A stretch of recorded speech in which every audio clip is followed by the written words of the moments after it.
Hello student, from today we are going to start class 10th ICSE Maths. So in which first chapter is Good and Services Taxes called GST. So we are starting.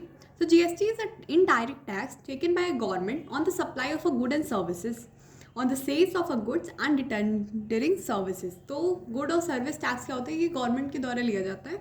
ये एक tax होता है. पहले बहुत सारे multiple tax लिए जाते थे, बट अब इन सबको एक टैक्स कर दिया है, one nation one tax type, कि अब एक ही टैक्स लिया जाएगा हर गुड और सर्विसेज पे ऑन द परसेंटेज अमाउंट. तो उसमें सिर्फ अब एक टैक्स बचा है जिसको हम लोग कहते हैं GST, good and services tax. तो they are some terms related to GST because we are not going to do much in definition but concept. So let's learn some related to GST some terms. सबसे पहला होता है dealer. ठीक है, सबसे पहला होता है डीलर. तो डीलर होता है जो मतलब गुड्स लेता है और उन्हें सेल करता है. इनको ट्रेडर भी कहते हैं और ये कंपनी के द्वारा फंड किए जाते हैं. तो सबसे अब हो गया डीलर. तो फिर हम लोग के पास इंट्रा स्टेट सेल्स. तो इंट्रा स्टेट सेल्स वो होती है जो मतलब जहाँ पे आदमी अंदर ही एक स्टेट के अंदर ही चीज़ें खरीदता है और उसी के अंदर सारी चीज़ें बेच देता है. फिर है इंटर स्टेट सेल, मतलब एक आदमी कहीं दूसरे स्टेट से खरीदता है और किसी दूसरे स्टेट में बेच देता है. फॉर एग्जांपल इंट्रा स्टेट का, जैसे हम लोग स्टेट में है गुजरात में, तो हमने गुजरात में ही मतलब डीलर से चीज़ें ली और गुजरात में ही बेच दी. बट इंटर स्टेट है कि हम लोग गुजरात से चीज़ें ले रहे हैं बट उनको यूपी में बेच रहे हैं, है ना. फिर है input GST and output GST.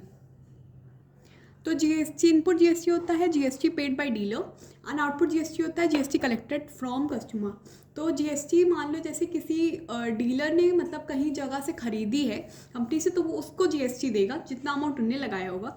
और फिर वो आउटपुट जीएसटी लेगा कस्टमर से, तो वो कस्टमर से अपनी जीएसटी वसूल करता है ना, और जो जीएसटी देनी थी वो भी देता है. ठीक है. फिर है types of taxes under GST. तो कितने टाइप्स ऑफ टैक्सेस होते हैं जीएसटी में, तो उसमें 3 टाइप्स के होते हैं. ठीक है. तो सबसे पहले है central goods and services taxes, और फिर है SGST state good and service tax. तो central good and service tax तो सेंट्रल गवर्नमेंट लेती है, state good and services tax तो मतलब स्टेट गवर्नमेंट लेती है. Both the taxes are levied on the intra state levels on the sale of a goods and services within the same state. और अगर intra state होती तो GST is divided equally among the centre and the state government. तो यही है हम लोग के सम टर्म्स हैं जो मतलब कॉमनली आने चाहिए जिनसे हम लोग आगे जीएसटी को कंटिन्यू कर सकें.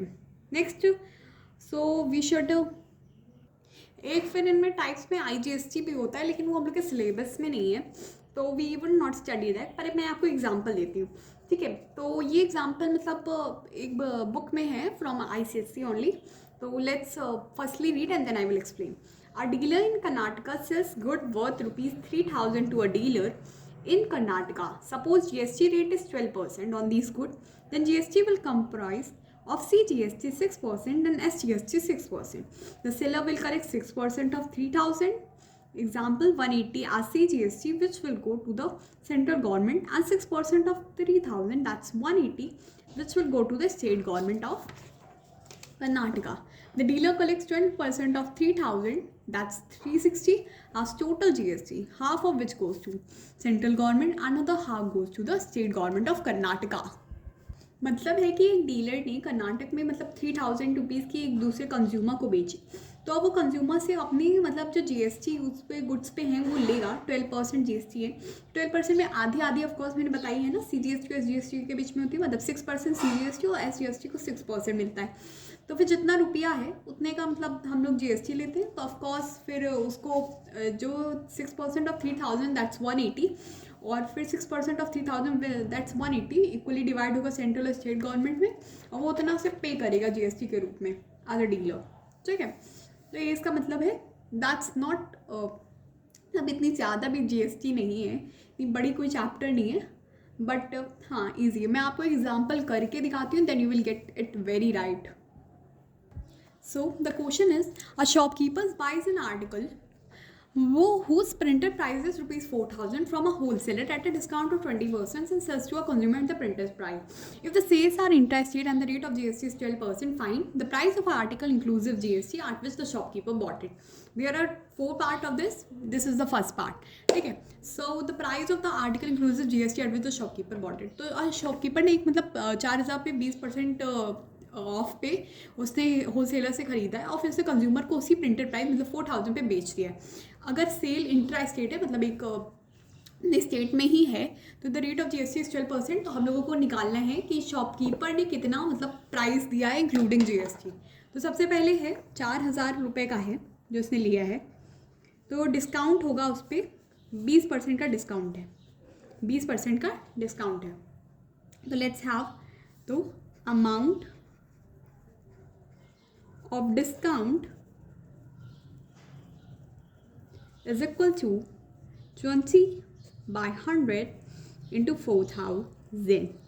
This is a simple percentage निकालने का, जैसे हम लोग अपने मार्क्स नहीं निकालते हैं वैसे ही है. ठीक है. तो दैट्स मुश्किल नहीं है इसमें, इट्स कॉमन. देखो यहाँ से काट लो, सिंपल है. ऐसे ऐसे है. तो ₹800 का हुआ. ठीक है. फिर देखो ये इसकी प्रिंट 4,000 इसकी प्रिंटेड प्राइस थी और 20% का डिस्काउंट था. जैसे हम लोग नहीं निकालते, ये सिंपल परसेंटेज का कॉन्सेप्ट है. ठीक है. 20 देखो जब भी परसेंटेज आएगा तो जितना मतलब ये हमने जो फॉर्मूला लिखा है इसे याद रखिए. मतलब x जितना परसेंटेज अमाउंट डिवाइड बाय 100 हमेशा याद रखना 1/100 और फिर इन विच टोटल. ठीक है. फिर तो कितने को शॉपकीपर को डिस्काउंट मिला जब हम लोग माइनस करेंगे 4,000 माइनस 800 इक्वल टू 3,200. तो फिर हम लोग देखो हमेशा CGST SGST अलग अलग निकालना. ठीक है. मतलब भले वो अमाउंट सेम निकलेगा बट अलग निकालना रिप्रेजेंटेशन में बहुत अच्छा लगता है. देखो 12% है टोटल, तो हम लोग कितने का 6% SGST 6% CGST और इसे निकालना भी कोई मुश्किल नहीं है. Of course 3,200 that's 192. जैसे मैंने फॉर्मूले में आपको बताया x मतलब 600 और टोटल इन विच टोटल 3,200 टोटल. ठीक है. ठीक. तो फिर 3,200 में प्लस 192 प्लस 192 दैट्स 3,584 रुपीज़ में सब आ गया. ठीक है. इतने में ये इसका आंसर है. Let the answer be very correct और इसको हमेशा नोटिस रखना ऐसे. ठीक है. तो बोर्ड्स में बहुत अच्छे नंबर मिलते हैं. That's my advice because I have given boards. ठीक है. So next question we have. तो देखो जो मतलब शॉपकीपर ने जितनी CGST दी थी वो थे 192 रुपीज़. 192 रुपीज़ दिए थे. और फिर जो मतलब अमाउंट ऑफ देखो उसने कितने में, उसने कंज्यूमर कितने में बेचा था 4,000 रुपीज़ में. तो कंज्यूमर कितने का देगा 6% ऑफ 4,000 SGST दैट्स ₹240 का बेचेगा. ठीक है. तो उसने कितने का बेचा 240 का और 240 का. तो amount of tax paid by the shopkeeper to the state government SGST by the shopkeeper to the state government SGST paid by shopkeeper to state government. तो वो कितनी होगी देखो हमेशा याद रखना. Output SGST minus input SGST. ठीक है. तो दैट्स 240 माइनस 192 दैट्स ₹48. देखिए थोड़े राइटिंग अच्छी नहीं आ रही है बट इट्स मतलब समझने योग्य राइटिंग है ना. तो थोड़ी राइटिंग मतलब लिखने में एक हाथ से थोड़ा प्रॉब्लम हो रहा है तो प्लीज़ एडजस्ट. तो output CGST minus input CGST 48 rupees हुआ था.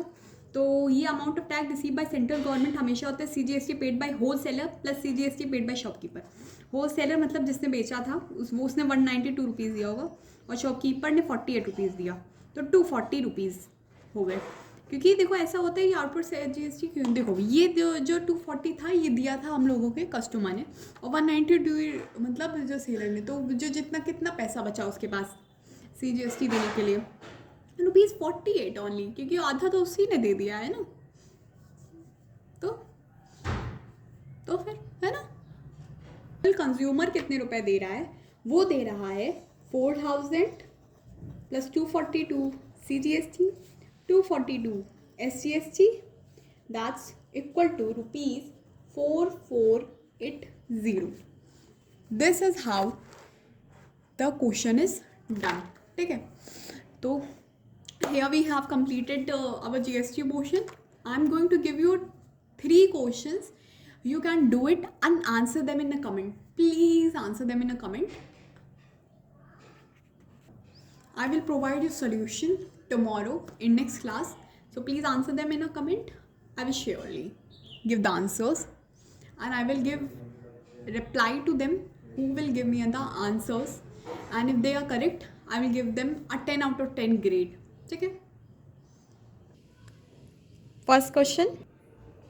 These are the parts. Next question. Answer them in a comment. This question. And read the note also. Thank you.